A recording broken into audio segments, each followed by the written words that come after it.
जय हिंद साथियों। मैं इसके सर स्वागत करता हूँ सभी लोग का और उम्मीद करता हूँ आप लोग अच्छे होंगे, स्वस्थ होंगे, मस्त होंगे।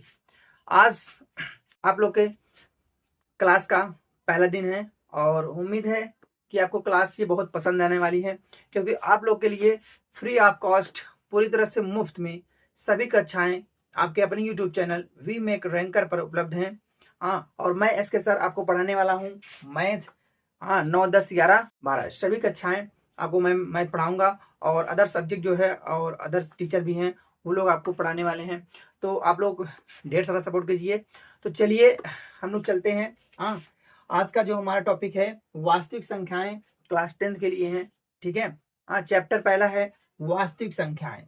ठीक, सबसे पहले हम लोग एक एक चैप्टर को हम लोग देखेंगे। ठीक है, और जो भी आपका डाउट होगा वो आप लोग कमेंट में बताएंगे कि सर ये प्रॉब्लम आ रहा है। हाँ, सबसे पहले देखिए, अगर किसी भी चीज को, अगर गणित आप पढ़ रहे हैं तो आपका बेस जो है वो पूरी तरह से मजबूत होना चाहिए, क्योंकि अगर आपका बेस ठीक ठाक नहीं है तो काफी समस्याएं आपके पीछे पड़ सकती हैं।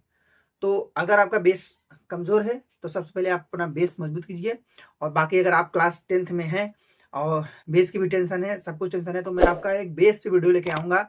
हाँ, कि आप अपना बेस कैसे, किस प्रकार से मजबूत करेंगे। ठीक है, वो नेक्स्ट वीडियो आपको मिलेगा। लेकिन सबसे पहले आज हम लोग पढ़ने वाले हैं ठीक क्लास 10th की वास्तविक संख्याएं। चैप्टर है वास्तविक संख्याएं, जो कि इंपॉर्टेंट चैप्टर है और यहाँ से प्रश्न आपके बनते हैं। तो चलिए फटाफट शुरू करते हैं देर न करते हुए।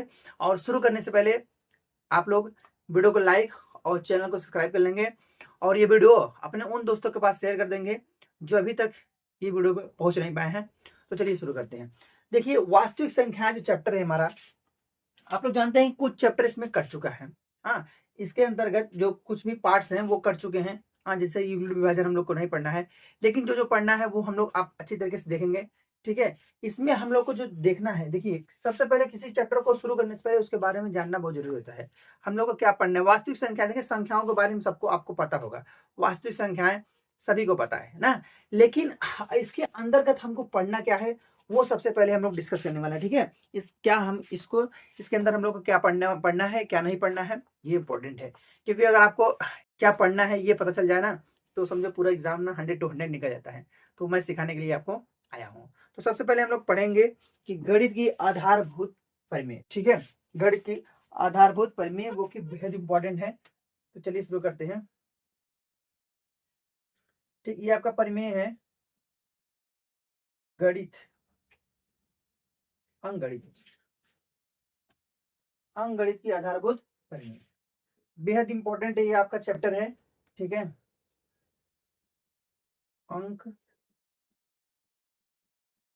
गणित की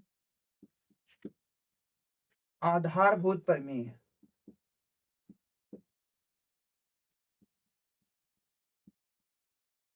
ठीक, चैप्टर इंपॉर्टेंट है, आप लोग वीडियो में बने रहेंगे। पूरी चैप्टर आपको इस वीडियो में समझ में आने वाला है। हाँ, क्योंकि चैप्टर बड़ा है तो थोड़ा सा एक वीडियो में कवर नहीं हो पाएगा, लेकिन जितना इस वीडियो में बताऊंगा आपको पूरी तरह से समझ में आने वाला है। तो सबसे पहले देखिए, गणित की आधारभूत परिमेय क्या चीज होती है, इसके अंदर हमको पढ़ना क्या है वो हम लोग सबसे पहले सीखने वाले हैं। देखिए, गणित का आधारभूत परिमेय, अभी आपको ये हेडिंग देख के समझ में नहीं आ रहा कि सर ये क्या है और हमको इसमें क्या पढ़ना है। देखो, मैं बहुत ही ना सरल भाषा में इसका डिफाइन करता हूँ। आप लोग भाज्य संख्या के बारे में जानने होंगे, भाज्य संख्या क्या होती है, अभी मैं बताने वाला हूँ भाज्य संख्या क्या होती है और अभाज्य संख्या होती है। हाँ, जब हम भाज्य संख्या को, जब हम भाज्य संख्या को अभाज्य संख्या के गुणनखंड के रूप में तोड़ देते हैं ना, पिट देते हैं, तो वही हो जाती है क्या, गणित, अंकगणित की आधारभूत परिमेय कहलाती है। समझ में आया कि जब भाज्य संख्या को, भाज्य संख्या को अभाज्य संख्या के रूप में बांट देना ही, समझ लो यही परिमेय है। अभाज्य संख्या के रूप में बांट देना ही, यही क्या होता है, अंक गणित की आधारभूत परिमेय। अब देखो, सबसे पहले पॉइंट आता है कि भाज्य संख्या क्या है और अभाज्य संख्या क्या है। और भाज्य संख्या और अभाज्य संख्या समझना है आपको, तो सबसे पहले हम लोग समझेंगे अभाज्य संख्या। अभाज्य संख्या क्या है, ठीक, बेहद इंपॉर्टेंट है। तो समझ में आया नहीं, यहाँ की अंकगणित की आधारभूत परिमेय क्या है, जब हमको, जब हम भाज्य संख्या को अभाज्य संख्या के गुणनखंड के रूप में बांट देंगे। हाँ, गुणनखंड के रूप में बांट देंगे, तो वो जो विधि होती है, वो जो विधि होती है वही होती है अंकगणित की आधारभूत परिमेय कहलाती है। समझ में आया ना। हाँ, अभाज्य संख्या को अभाज्य संख्या के रूप में हाँ, अभाज्य संख्या के गुणनखंड के रूप में बांटना ही क्या, बांटने की विधि को ही कहते हैं अंकगणित की आधारभूत प्रमेय कहती है। अब हम लोग समझने वाले हैं अभाज्य संख्या क्या होती है। अभाज्य संख्या क्या होती है, इंपॉर्टेंट है। हाँ, ध्यान से देखिएगा आप लोग। ऐसी संख्याएं, क्या ऐसी संख्याएं, आप लोग ध्यान से देखेंगे, ऐसी ऐसी संख्याएं, ठीक, जो एक एवं स्वयं एक एवं स्वयं से एक एवं स्वयं के अलावा एवं एक एवं स्वयं के अतिरिक्त, लिखिए आप लोग, अतिरिक्त अन्य किसी से विभाजित ना हो। ठीक, अन्य किसी से विभाजित, अन्य किसी से विभाजित ना हो, ठीक, ना हो, वही आभाज्य संख्या कहलाती है। मतलब ऐसी संख्याएं जो एक एवं स्वयं के अतिरिक्त अन्य किसी से विभाजित ना हो, वो क्या, कौन संख्या कहलाती हैं, अभाज्य संख्या कहलाती है। बेहद इंपॉर्टेंट ये है आपका अभाज्य संख्या, क्योंकि इसके बारे में सीखना हमको बहुत जरूरी है। क्या कह रहा है कि अभाज्य संख्या, कि ऐसी संख्याएं जो एक एवं स्वयं के अतिरिक्त अन्य किसी से विभाजित ना हो। अब ऐसी संख्या तो बहुत है, बहुत ढेर सारी संख्याएं हैं, तमाम संख्या है जो एक और स्वयं के अलावा किसी नहीं कटेंगे, तो उन्हीं को हमको देखना है। सबसे पहले हम लोग क्या करेंगे, हम लोग 1 से 10 तक संख्या लेंगे। क्या लेंगे, 1 2 3 4 5 6 7 8 9 10 11 12, हम लोग ये संख्या ले रहे हैं, ठीक है। अब इसमें से कुछ है कुछ नहीं है, लेकिन हमको चेक करना है। तो क्या कह रहा है कि ऐसी संख्याएं जो एक एवं स्वयं के अतिरिक्त, ठीक है, एक को मिटा देते हैं हम लोग, कुछ देर लिए एक को मिटा के थोड़ा सा कंफ्यूजन आपको बढ़ जाएगा। ऐसी संख्याएं जो एक एवं स्वयं के अतिरिक्त अन्य की संख्या से विभाजित ना हो, उसे भाज्य संख्या कहते हैं। तो चलिए देखते हैं, ठीक है, भाज्य संख्या क्या है। अब देखो, ये दूसरे हम लोग 2 पकड़ लिए, 2 ना, 2 को पकड़ते हैं। अब बताओ, 2 जो है किस किस से संख्या से कटेगी, मतलब विभाजित होगी। कटेगी मतलब क्या होगी, विभाजित होगी। 2 किस किस संख्या से विभाजित होने वाली है, ये हमको समझना है, ठीक है। 2 किस किस संख्या से विभाजित होने वाली है, ये हमको क्या करना है, समझना है, ठीक ना। तो चलिए देखते हैं। अब देखो, 2 को कौन कौन सी संख्याएं विभाजित कर सकती हैं, ये इंपॉर्टेंट है। ये क्या है, इंपॉर्टेंट है कि 2 को कौन संख्याएं विभाजित कर सकती हैं। देखो ध्यान से, अब बताओ 2 को काटने वाला कौन है, 1 है, 1 काट सकता है, और कौन सा 2 काट सकता है, बताओ 2 को 3 काट सकता है क्या। मतलब 2 को अगर मैं विभाजित करने की बात करूं, तो 2 को बताओ 3 काट सकता है, 3 इसको टच भी नहीं कर सकता। अगर मैं सिंपल भाषा में बोलूं कि जिसकी केवल 2 विलन हो, विलन मतलब समझ रहे हैं आप लोग ना, जैसे एक हीरो होता है, हाँ, एक हीरो होता है और एक विलन होता है, जिसके सिर्फ केवल 2 ही विलन हो। कौन, कितने विलन हो, केवल 2 विलन हो, वो अभाज्य संख्या कहलाती है, अभाज्य संख्या, ठीक है। 2 के अलावा कोई और विलन होगा तो अभाज्य संख्याएं नहीं कहलाएंगी, तो अभाज्य संख्या क्या है, नहीं कहलाएंगी। केवल कितने विलन होने चाहिए, 2 विलन होने चाहिए, कम से कम कितने, 2, मतलब कम से कम नहीं, केवल 2 विलन ही होने चाहिए। अब बताओ 2 है, ठीक है, 2 है। अब 2 को ध्यान से देखो, 2 को काटने वाला कौन है, 1 है और 2 है, बाकी उसके अलावा ना 3 काट सकता है, ना 4 काट सकता है, ना 5 काट सकता है, ना 6 7 8 कोई भी काट नहीं सकता है। केवल 2 कौन काट सकता है, 1 और 2 काट सकता है। अब देखो 3, देखो 3 देखो, 3, अगर मैं 3 की बात करूं, तो 3 को काटने वाला कौन है, 1 है और 3 है। अब बताओ इसको 3 को 2 काट सकता है क्या, नहीं काट सकता ना। 3 को कौन काट सकता है, 1 काट सकता है और 3 काट सकता है, इसके अलावा कोई और नहीं काट सकता है। तो इसके भी केवल कौन, कितने विलन है, 2 विलन है, इसके भी कितने विलन, 2 विलन। अब तो 4 देखो, 4 का देखो, 4 का 2 बताओ, काटने वाला 1 है, 2 काटेगा, ठीक, 1 काटेगा, 2 काटेगा और कौन काटेगा, और भैया काटने वाला है 4। अब बताओ इसके विलन कितने हो गए, इसके 3 विलन हो गए ना। समझने वाली बात है कि इसके विलन कितने हो गए, 3 विलन हो गए। अब बताओ, हमने बताया गया कि विलन कितने होने चाहिए, 2 ही होने चाहिए, और इसके आगे 3। परिभाषा तो ये लिखा है ना, ऐसी संख्या जो एक एवं स्वयं के अतिरिक्त अन्य किसी न कटे। एक और स्वयं के अतिरिक्त ये 2 भी इसको काट रहा है, 2 काट रहा है, तो ये संख्या जो है अभाज्य संख्या नहीं है, क्या है, भाज्य संख्या है। समझ में आया ना। तो इस प्रकार से हम लोग इस सभी को चेक करेंगे, कौन संख्या भाज्य है, कौन सी संख्या भाज्य नहीं है। इंपॉर्टेंट क्वेश्चन है। तो भाज्य संख्या अभाज्य संख्या चेक करने को दिया जाता है आपका प्रश्न, ठीक है। आपके प्रश्न ये देते हैं कि कौन सी संख्या भाज्य है और कौन सी संख्या भाज्य नहीं है, इंपॉर्टेंट है, आप लोग इसको ध्यान देंगे। तो अन्य प्रकार से बाकी आप लोग चेक करेंगे। जैसे अब मैं 5 की बात कर दूं, 5 की बात, तो 5 को काटने वाला केवल 1 है और क्या है 5 है। ना तो इसको 2 काट सकता है, ना तो इसको 3 काट सकता है, ना तो इसको 4 काट सकता है, बाकी सबको काट सकते हैं, ठीक है ना। और अगर कोई दूसरी संख्या है तो उसके लिए देखना पड़ता है कि कौन संख्या इसको काट रही है, कौन संख्या नहीं काट रही है। तो मेरा कहने का सिर्फ मतलब यही है कि ऐसी संख्याएं जो एक एवं स्वयं के अतिरिक्त अन्य किसी से विभाजित न हो, उसे क्या कहते हैं, भाज्य संख्या कहते हैं। समझ में आया ना, क्या कहते हैं, अभाज्य संख्या कहते हैं। क्या कहते हैं, अभाज्य संख्या कहते हैं। अब हम लोग पढ़ने वाले हैं भाज्य संख्या। क्या पढ़ने वाले भैया, भाज्य संख्या। इंपॉर्टेंट है भाज्य संख्या, ठीक, भाज्य। अब देखो, ऐसी संख्याएं जो एक एवं स्वयं के अतिरिक्त अन्य किसी एक एवं स्वयं के अतिरिक्त किसी और संख्या से, ठीक, किसी और संख्या से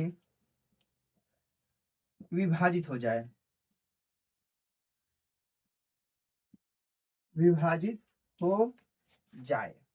ठीक, अन्य किसी संख्या से विभाजित हो जाए। देखिए, ऐसी संख्याएं जो एक एवं स्वयं के अतिरिक्त किसी और संख्या से विभाजित हो जाए, उसे क्या कहते हैं, अभाज्य भाज्य संख्या कहते हैं। क्या कहते हैं भैया, अभाज्य संख्या कहते हैं, ठीक, अभाज्य संख्या कहते हैं। ध्यान देखो, ऐसी संख्याएं जो एक एवं स्वयं के अतिरिक्त किसी और संख्या से विभाजित होता है, किसी और संख्या मतलब दूसरी संख्या, एक से विभाजित हो रही, चलिए ठीक है, स्वयं से विभाजित हो रही है वो भी बात ठीक है, लेकिन इसके अलावा और किसी और से विभाजित हो जा रही है, तो वही संख्या को हमको क्या करना है, पता लगाना है। चलिए पता लगाते हैं। अब हम लोग इसमें भी लिखने वाले हैं 1 से 4 तक संख्याएं, 1 से 10 तक, 1 2 3 4 5 6 7 8 तक लिखते हैं। इसी में बता देंगे हम आपको। देखो ध्यान से, ठीक, चेक करना है, इसको मिटाते हैं, ठीक। अब देखो ध्यान से, क्या है कि बाबू 2 को चेक करना है। 2 को तो हम लोग चेक करे थे भाज्य संख्या में, क्योंकि ये है अभाज्य संख्या, ठीक, और ये भी है क्या, अभाज्य।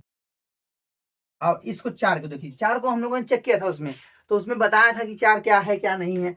4 को अगर चेक करने की बात है तो 4 को देखो, 1 से कटेगा 4, इसको 2 से कटेगा और 4 से कटेगा। अब ध्यान देखो, इसको कितने फैक्टर हैं, 3 फैक्टर ना, 3 गुणनखंड है इसके कितने गुणनखंड है, 3। हमने बताया था भाज्य संख्या में, अभाज्य संख्या में मैंने आपको बताया था कि जिसके कम से कम, जिसके केवल 2 विलन हो, केवल कितने विलन हो, 2। और इसके क्या है, जिस विलन की बात करें तो इसमें भाज्य संख्या में जिसके 2 से अधिक विलन हो। अगर छोटे बात में लिखूं कि क्या, जिसके 2 से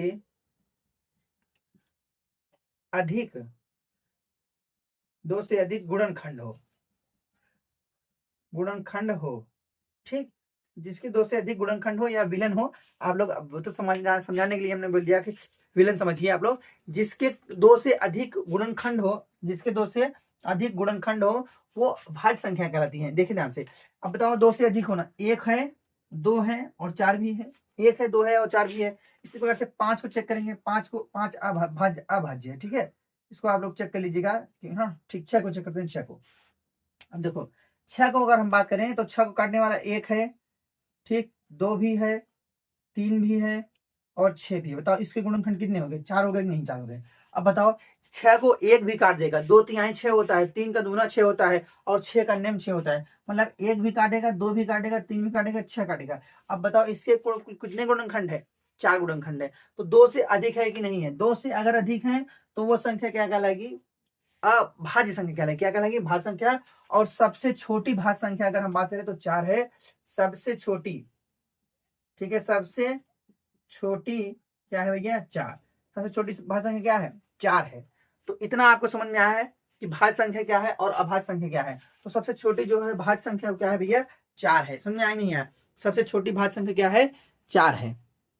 चलिए आगे देखते हैं हम लोग। तो समझ में आया इतना कि सबसे छोटी भाज्य संख्या क्या है, 4 है। अच्छा, सबसे छोटी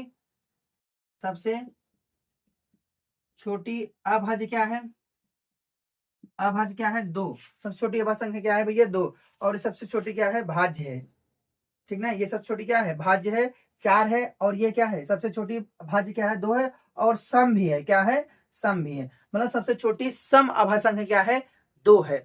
और सबसे छोटी भाज्य संख्या क्या है, 4 है, ये भी सम भी है, ये भी क्या है, सम है, और ये भी क्या है, सम है। इसके अलावा अभाज्य संख्या में अगर आप ढूंढेंगे तो कोई भी सम संख्या अभाज्य नहीं है, क्योंकि 2 के अलावा 2 ही ऐसी संख्या जो सम है और अभाज्य भी है, और बाकी सब विषम संख्याएं हैं जो अभाज्य है। ठीक है ना।